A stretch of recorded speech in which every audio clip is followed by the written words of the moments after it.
Okay, great. We'll make a start. Thank you, everyone, and welcome to this Climate Action Community Discussion Meeting, the Nature and Climate Disclosure Nexus. So this event has been organised by our Climate Action community, and I'll post some details about the community in the chat just after I finished the introductions for anyone that's not familiar with it. And that also includes some information on how to join if you're interested. So this is set up as an interactive meeting, but to kick off, we're actually going to hear some presentations from members of our Climate Action Community Steering Group, and then there'll be some time for questions and discussion from with the rest of the attendees as well. And as this is set up as a meeting rather than a webinar, please do ensure when others are speaking that you keep yourself muted. But it would be great if you feel comfortable for you to turn on your cameras when we go into the Q&A session, so it can be a little bit more interactive. So first up, we're going to hear from Brigette Reid, who will provide a short introduction to TNFD and TCFD, including its uses, compatibility, strengths and weaknesses, and recent updates to the framework. Just to give Brigette a little bit of an introduction, Brigette is CEO and co-founder of Frontera and is an ESG and sustainable finance expert working across finance, renewables, and environmental consultancy.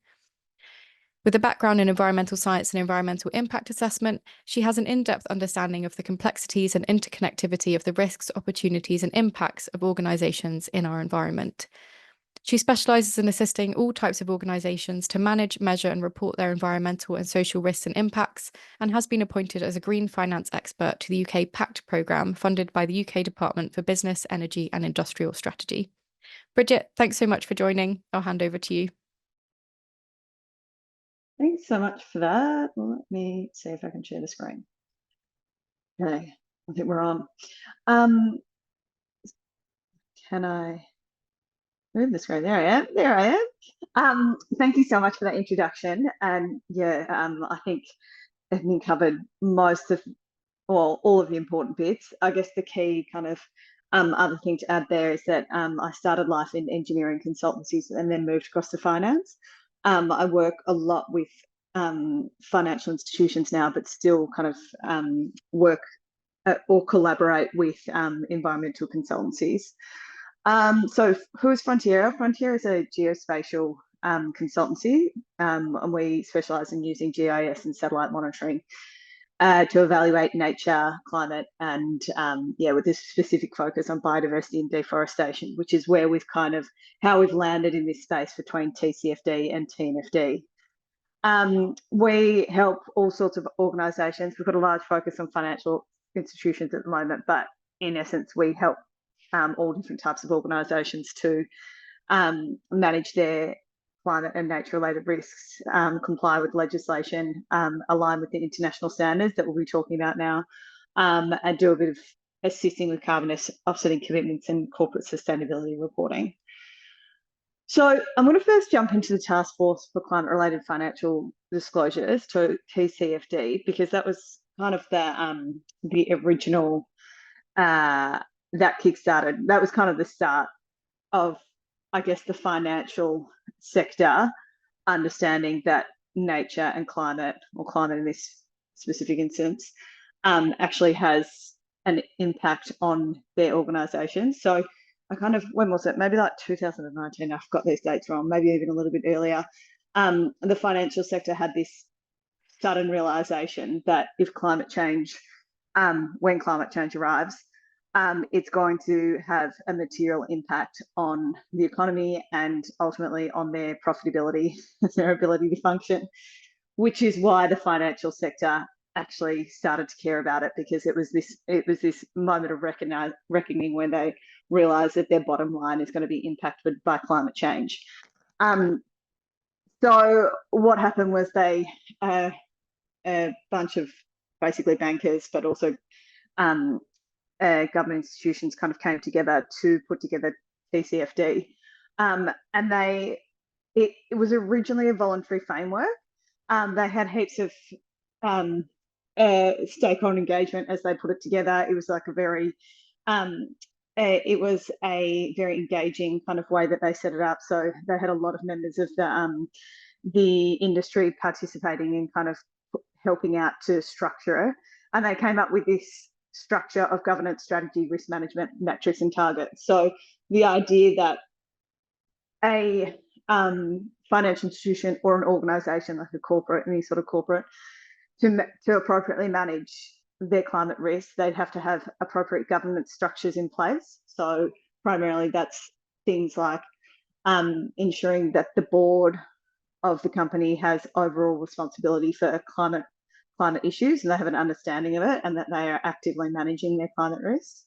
That they have a strategy in place so that any organisation that wants to align with TCFD has to have a climate change strategy.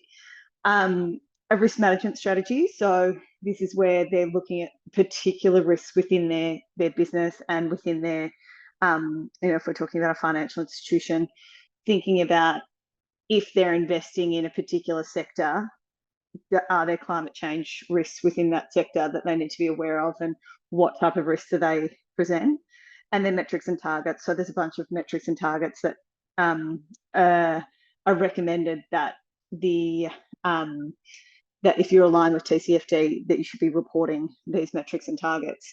And ultimately, the idea of TCFD and most of these kind of TNFD as well, and most of these frameworks, is that ultimately the idea is that you disclose in line with the recommendations and the frameworks, and then it allows the shareholder or the investor or the consumer to then review those disclosures and to determine whether you want to buy products from them or you want to invest in them, with the ultimate aim that eventually it would shift capital or the flow of money towards companies that are doing positive things about it. So these frameworks don't ever ban or stop companies from doing anything specific. They're about disclosing what you are doing, and then it's up to the consumer or the shareholder to then determine whether or not they want to put their money into that business. So the idea is it's a slow shift of capital. TCFD, I think, was I should get my dates right, but let's say 5 years ago. It then morphed. It's now recently been adopted by ISSB, and ISSB is basically the standards body that manages all kind of international accounting standards. So they sit below IFRS, and IFRS manage all the international accounting standards. So most countries align with the IFRS standards in some way, shape, or another. And that is what they're kind of like the global economy reports against. And now ISSB sits underneath them, and they've basically adopted TCFD and translated into accounting standards so that when these companies are producing their financial disclosures, they should also be they're publishing their TCFD related disclosures as well. In some countries, they've already legislated this to say, okay, we're just taking TCFD and now ISSB and we're putting it in within the legislative framework. So if you're a company operating in New Zealand's a good example, New Zealand, where if you have a company, you're required annually to report your profitability.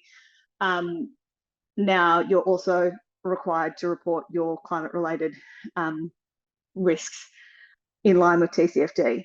The UK government are also doing this. This should come into, it will be called the UK Sustainability Reporting Standards, and that's meant to come in, they're meant to make an announcement about when it will actually be implemented, but essentially sometime next year. And so that will mean that all companies that fall within that legislation will have to start reporting in line with TCFD. Which then brings us on to TNFD. So we kind of refer to climate change as the gateway drug. So once companies get their head around climate change and understand the impacts that it can have on their business, they then can start thinking about nature and figuring out the idea that nature also has an ability to impact their underlying profitability. So this is where TNFD came from. So the Taskforce for Nature-related Financial Disclosures. So at the moment, it's a voluntary framework. It was released last year, again, through a very similar process of heaps of engagement with the industry, which I'll come back to in a second. And then it was finally published last year, and they've just started rolling out. At the moment, it's voluntary. but it is expected to follow that same path. So it's expected that eventually the ISSB will, so International Sustainable, I actually don't know what that stands for, they'll adopt it, and then it'll eventually end up in legislation. There's a lot of commitments to do so. They're kind of, there's, I'm not sure if you're across it, but there's an international framework called the Montreal Cummings Protocol, where basically all of the governments who are kind of part of the UN, I think maybe only the US and classic, only the US didn't sign up to it, but all of them have committed to adopting some form of legislation by 2030 that says that companies must disclose, large companies and financial institutions must start disclosing the impact that they're having on nature. The anticipation is that it will look something like TNFD. So currently it's a voluntary framework, but the expectation is that it will end up becoming legislated. So TCFD and TNFD were kind of, TNFD basically took the TCFD process and they updated it so that it's reflective of nature. Many of the things are the same, but they have added particular nature-related things and human rights aspects as well. The other key thing to note, which might be on this next one, is that the key difference between climate and nature, and what most companies struggle with, is that nature is very location specific, whereas climate is global. So this means that if I am reducing my greenhouse gas footprint in the UK, that will have a positive impact on issues that are happening in Mexico, where I am at the moment.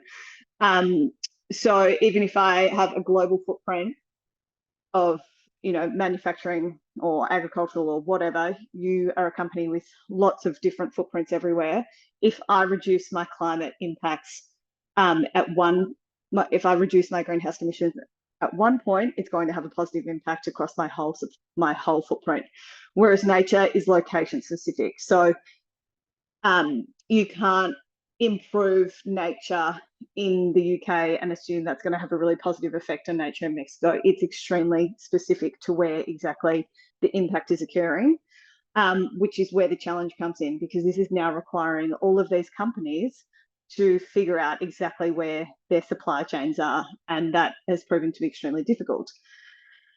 One of the key other differences is that the green TCFD has, the greenhouse gas protocol and a lot of kind of accepted standards behind it in terms of figuring out or calculating greenhouse gas emissions or climate risk. TNFD doesn't have as much backing in terms of kind of scientific approaches to figuring out your impacts or your dependencies, which is why they've come up with this LEAP approach. So this is this idea that each company should go through this process of locating the interface with nature, evaluating it, assessing the risks and opportunities, and then preparing to report. This is more of a detail. This is what it looks like in practice. So basically, there's a bunch of guiding questions that an institution or a corporate that wants to report in line with them should be answering.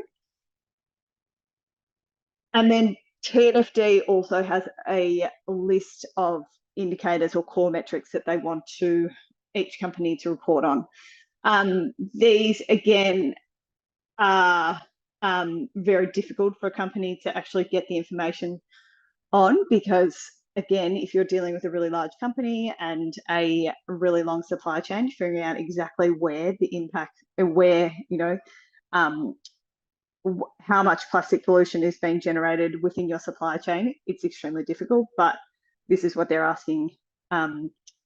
This is what is included and is expected of companies that want to align with TNFD to disclose. And again, the idea is that the company discloses this information, and as the shareholder or the consumer, I can then make a decision about, okay, well, this company has a whole lot of plastic pollution, whereas this company doesn't. Maybe I'll start purchasing from this company, or maybe as an investor, I won't invest in that company, I'll invest in this company instead. TNFD along with TCFD, but TNFD is more these are the more recent ones, have have a whole lot of different guidance behind it as well. So there's the recommendations, but then there's sitting underneath there is a whole lot of information, tools, and everything. So if you're actually going down the path of wanting to get involved in TNFD, please have a look, get online. There's so many resources available. And this is just a quick update in terms of what last week was, I think it finishes this week actually, COP16, which is the big biodiversity COP. It's kind of like the poor cousin of the climate COPs. That was in Colombia, and this was TNFD's big announcement that they now have 502 TNFD adopters. These are the splits, so you can see that there's a big, I assume most of you are in the UK, so there's a big contingency within Europe in terms of companies, large companies that have committed to adopting TNFD. Interestingly, that 236 in Asia is primarily Japan. Japan have really, I think they had pretty poor uptake of TCFD. And so in response, they've gone really hard at adopting TNFD. So primarily there's 236 there, or mostly sitting in Japan.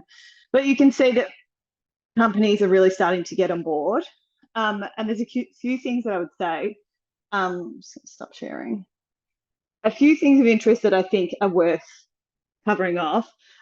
So for further background, we work with a lot of companies on TNFD. We also just went to the COP16 conference, and so we're presenting at a few of the panels and discussing a lot with the getting all the kind of updates on TNFD. And one of the key things that I would say is that there are a lot of leaders or representatives in the space that work for NGOs, financial institutions, or management or accounting consultancies, so PwC, EY, KPMG, and then there's a lot of the scientific community as well that's involved. But what I never see up there is people from environmental or engineering consultancies, which I think is a massive flaw in how the process has developed, because a lot of the companies and the people that are writing this and the people that are involved in it see this as a completely new framework. This idea that assessing environmental impacts is very new for companies, but realistically, this has been part of the environmental planning and approval process for 50, 100 years, I don't know how long, but it's not really applying it in the way that they're applying it is new, but the idea that assessing a company's or a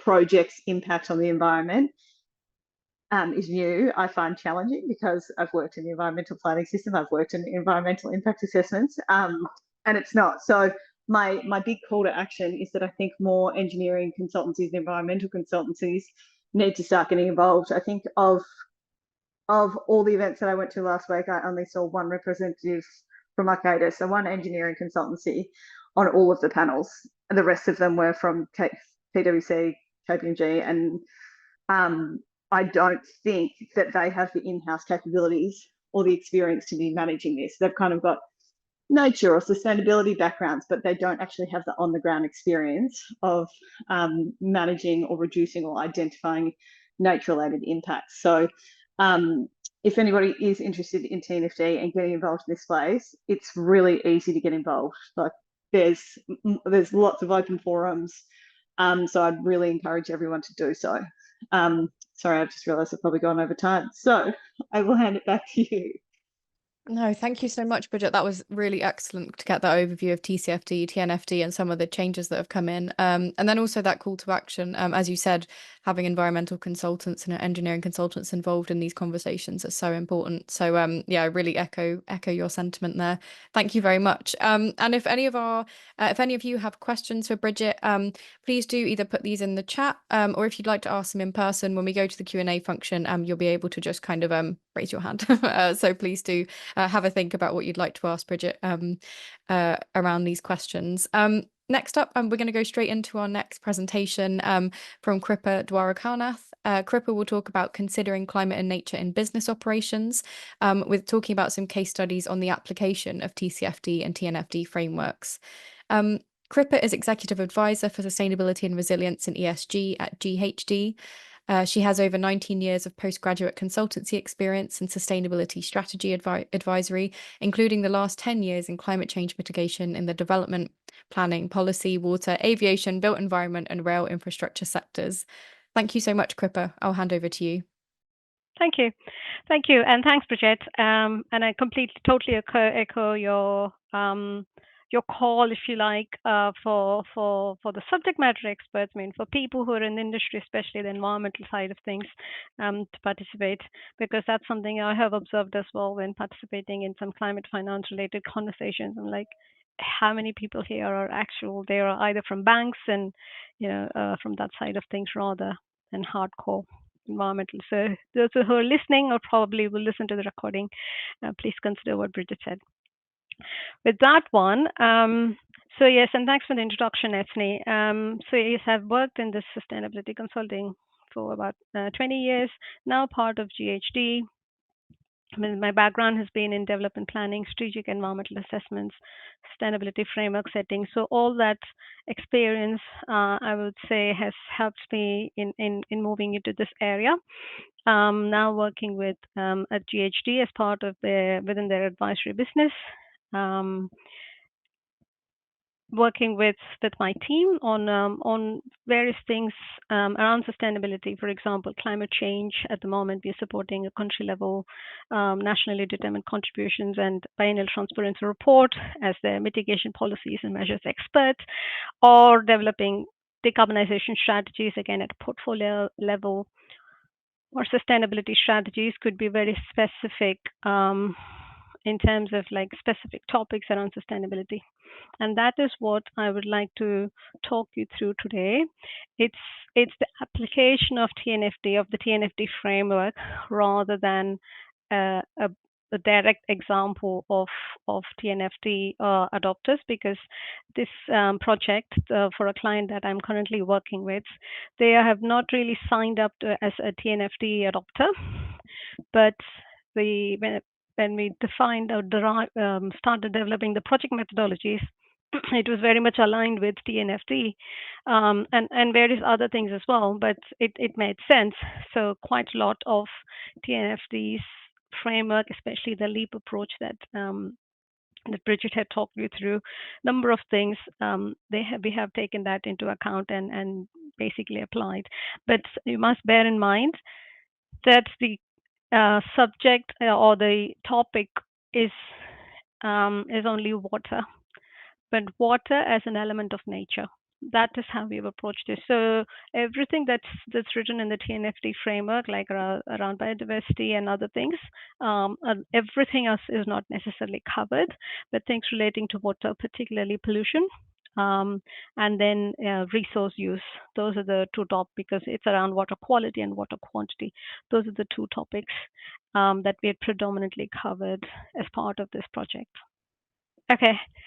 Very quick introduction to who we are. GHD, we are a global organization with major base in Australia. We've now have setups in America as well as Europe and the Middle East. Basically, there are three types of businesses we like, but for the client and what we offer, we just bring the right people from the different sets of the organization, if you like, engineering and environmental consultancy, and then there is this advisory business, and then there is a digital business as well. And we are an employee-owned company. Okay. So this is, yes, so we do on ESG, nature-based solutions, and a few others. I'm not going to talk you through everything, but in short, we do cover and work with clients who either directly want to apply TCFD, I mean, because it's mandatory for them, or many of them come to us saying that we're not necessarily in that bracket for reporting around TCFD, but we would still like that because our investors are asking for. So we do work with clients, either it being mandatory or also a voluntary activity. But with TNFD, we haven't really started working with anybody who have explicitly come and asked us for TNFD. Oh, could you help us with how to interpret this? But as I said, this particular project, it has everything, all the elements of it. So I took the liberty of using that as an example, and I thought I will talk you through that today. I think I've already, the most important thing to remember is the two aspects, which is to do with physical water risk. That was one element of the framework, that where we had identified impacts, risks, and the various things that was on Brigitte's slides before. So those were the sorts of things that we looked through as we progress with this project. But anyways, before I start getting into the details, the challenge that the client had and why they came to us, because they have commitments around sustainability in general, but in particular around water as well. For example, they had signed up to the CUO water mandate, which requires, basically it's around showing water stewardship, and also there is a specific element within that as well. It's called water resilience coalition. And if you sign up to that, what it is over a period of time to demonstrate net water positivity. And it's similar to carbon, except that it has to be local. And that's an extremely difficult thing, because it goes beyond the companies or beyond their own remit. So it's outside the remit of the company. It takes the catchment approach or water catchment approach. So that was that. And then other things was around, they had to report like disclosures around CDP, and then CSRD was coming as well. They do have operations around the globe. Not all of those sites will have to follow, will be compliant. They'll have to be compliant under CSRD, but the client was very keen. They were interested in taking whatever is relevant and applicable in the European context. And if it is good practice, they wanted to take it across the globe, regardless of whether local regulations demanded for that or not. So basically, they wanted to set up a common standard, but not a minimum. Definitely not a minimum standard. So that was their aspiration. And then one thing they did not know at all was what was the business. I mean, how did the business use water, both from water extraction perspective as well as a discharge, quality of discharge, where did they treat, how many times, like what levels of treatment, primary, secondary, or tertiary, where do they discharge, who discharges it, who is in charge, are they directly in charge, are they tenants to someone else who's in charge? So none of this. They did have, I wouldn't say they had no information. They had things. They probably had information about like 5 or less than 5% of their global site, global footprint. So that was very sparse in terms of information. And then the other big thing was, okay, I said, oh, sorry, I did not introduce what the type of business. Sorry, because this is a confidential client, I can't name them, but the business they operate is to do with ports. So they operate in the port environment. They don't do shipping as such, but associated services as well as logistics and those sorts of things. So in that context, is water even a material topic for them? So that was one question they did not have an answer to. And then, the question was like, how do we address all these gaps? And also, how do we come up with a common strategy that's applicable across all, to all our operating sites? Basically, how do we operationalize all these commitments to our operations, So that was the main challenge, if you like. How we went about that was we started with focusing on the water parameters, and this is where the TNFD and then the various standards or the disclosure standards come in play, because we literally went through the relevant ones, identified what parameters that would apply, and it very neatly sat with the TNFD's pollution and then resource use categories.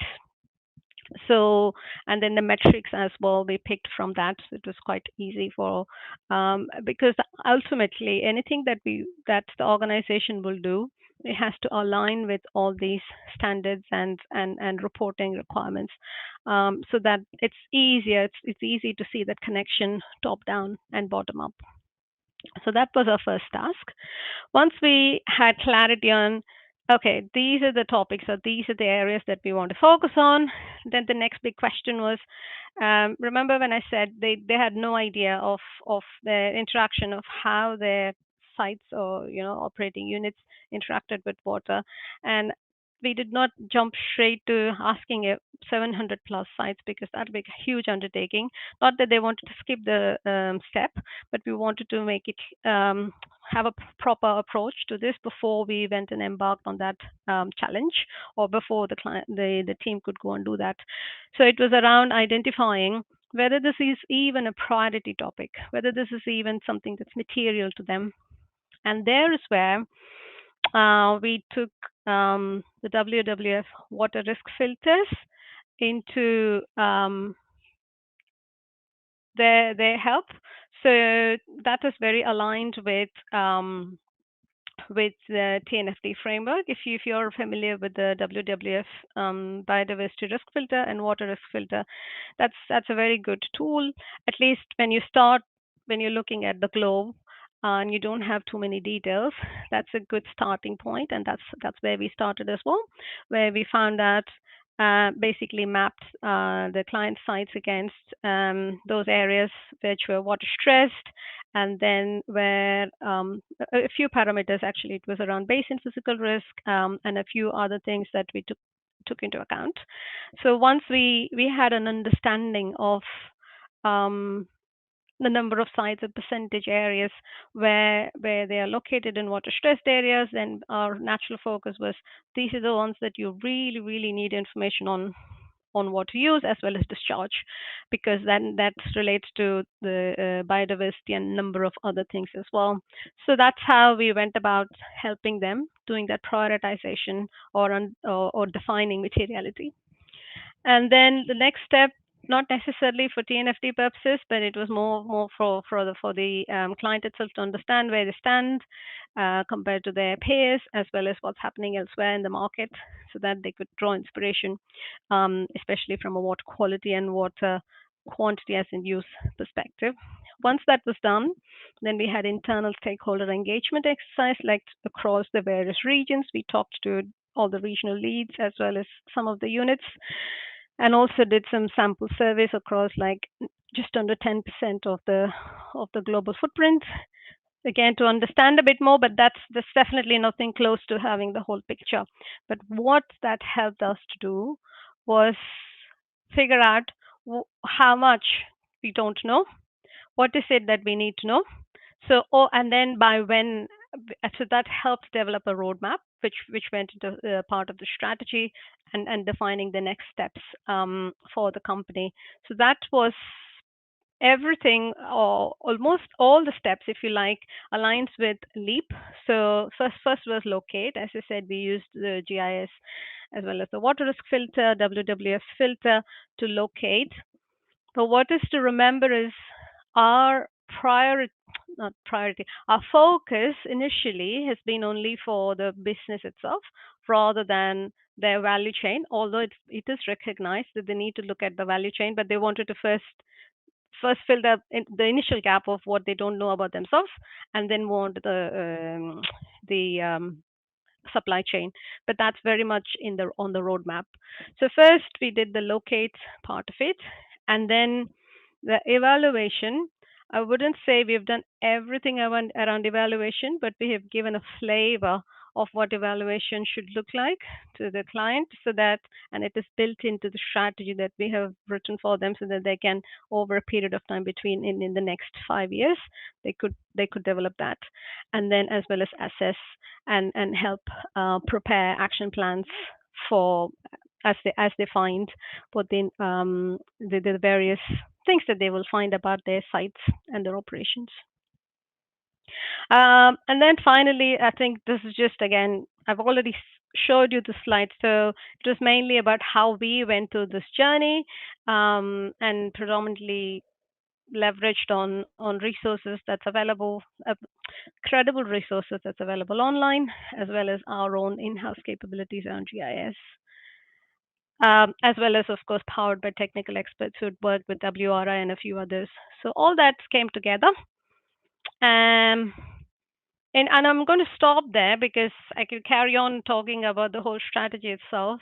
But in short, how does it relate to the TNFD piece is that the framework has helped us as a team to gain clear direction around, especially around the materiality side of things, as well as the prioritizing the sites as well, the LEAP approach, but then the whole metrics and everything was very useful as a reference, so that we can go and validate and think through as well how we would go about this process, because we're talking about 700 plus sites. So there are practical things as well in terms of resources, in terms of where you want to put your money, as in, over time they will cover all the sites, but where do you start and those sorts of things. So that way it was very, very helpful. And then for us as a team as well, the framework itself was more like, there were no people, but it helped more like as a sounding board, especially when it comes to defining the metrics around water quality as well as water consumption. And then in general as well, to talk to companies and these, they are environmental experts. They do have the background, but not necessarily everything around the disclosure metrics and so on, our client team. So it was quite helpful and an easy way to communicate and show the links between water, biodiversity, as well as people, and to communicate our ideas across. That was the framework was very helpful, a tool. So that's how we went about this process. I'm going to just stop here.